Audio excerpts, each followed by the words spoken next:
Hi there, welcome to the Cult of Cinema. My name is Aaron, and today we are looking at, well, you can see what we're looking at, but it's 5 Blu-rays where the special features are kind of better than the film. Now, here's the thing. Don't get me wrong. Every film I'm going to show on here I actually do like. If I really wanted to show you a special feature that was better than the film, then Trolls Best Worst Movie would be what's on here. Because if you bought the Trolls 1 and 2 double feature that came out from Scream Factory, you got the Best Worst Movie documentary with it, at least initially. So because I am, after all, a good guy, we are going to look into 5 releases. You can see one of them on screen right now, where the features are, if not better, just as good as the films themselves. Now, in this case right here, although I do love the Critters films, especially the first 2, 3 and 4 are fun watches, but I wouldn't exactly call them the pantheon of the Critters franchise.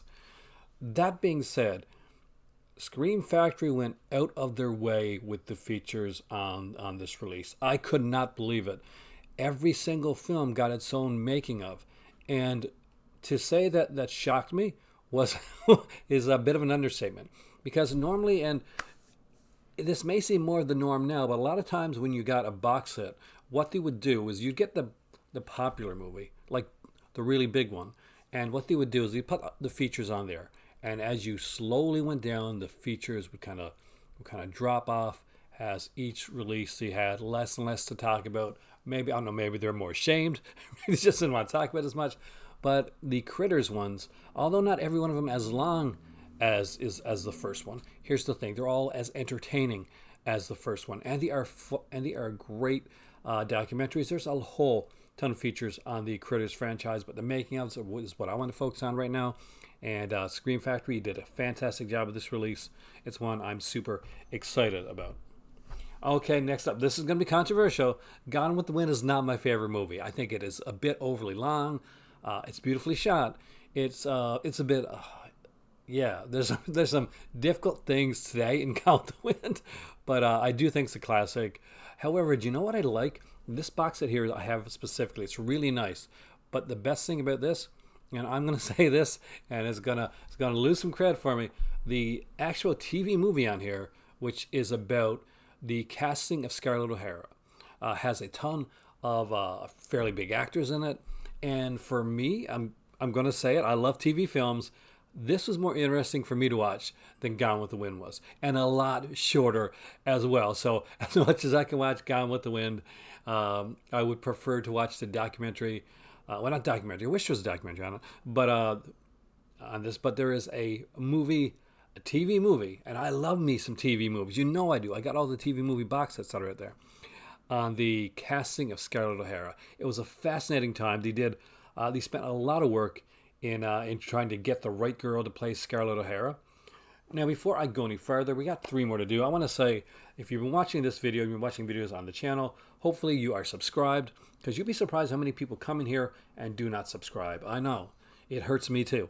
But make sure that you hit that like button. If you want to, I do have a Patreon called The Crimson Cult. It is linked down below, along with my merch store and my donate button. But at the end of the day, hit the thumbs up. That's the most important thing that you can do, because that's how you know when another one of these videos come up where you can either agree with me or argue, because this movie's a certified classic. How dare I?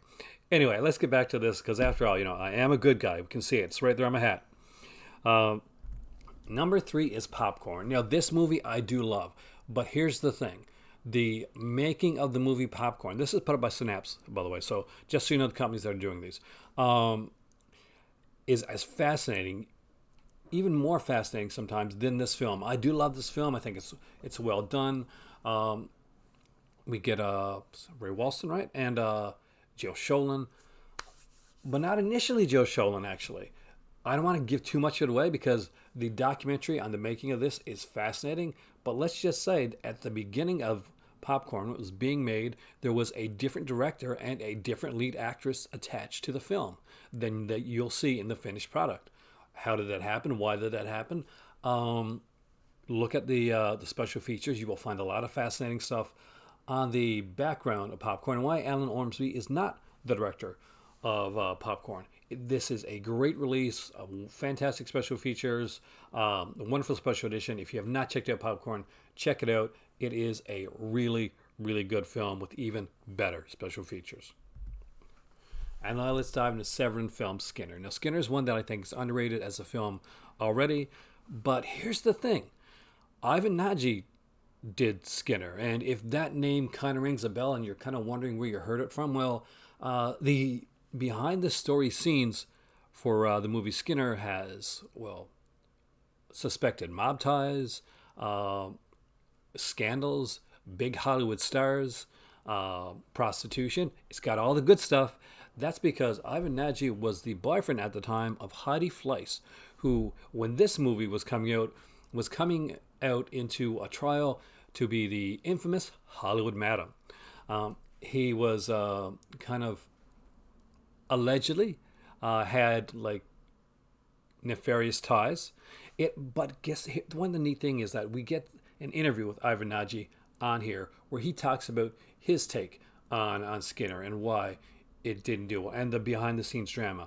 But if that was there and on its own, that would be fantastic. But it's not. We get interviews from other people, including the editor, who has a very different take on what happened with Skinner, and he's pretty blunt and honest. Hopefully, he's okay and nothing's happened to him because he's pretty frank with it. But this has all the makings of its own movie. These special features are great. They're not too long. They're just the right amount to leave you wanting more. And that's what a good special feature does. Spookies. You know we had to come to this one. Vinegar Syndrome put out the movie Spookies. Nobody's going to give Spookies an Oscar. I don't know if Spookies is going to get a Razzie. But Spookies was a movie that was conflicted. It is a fun watch, but oh my God, is it a weird watch. Why? Because it was done by two directors who had two different versions of what Spookies should be. And what does that make for? It makes for not just an intriguing movie, but an incredible feature-length feature-length documentary on the behind-the-scenes making of Spookies. And oh my God, is there a lot of tea to be spilt in the making of Spookies? It is great. Look at that cover too. Isn't that fantastic?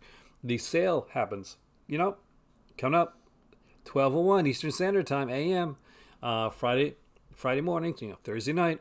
Your Spookies will be on sale. You definitely going to want to check this out because not only does it give you a making of documentary that really goes behind the scenes with a lot of vitriol from some people that worked on the film, but you get a second over 2-hour length documentary on VIPCO. So those that don't know or unaware, back in the Video Nasty days over in the UK, one of the companies that were doing doing the good work of putting out the Video Nasties on tape was a company by VIPCO. It is fascinating to find out exactly how VIPCO worked, the behind the scenes of it all, some of the more tumultuously scandally parts of it. So you're not just getting one documentary that is fascinating and filled with like behind the scenes stories. You are getting two, and we're not talking about 20-minute documentaries. We're not talking about 15-minute documentaries. We're talking documentaries that run over an hour and a half to over 2 hours long.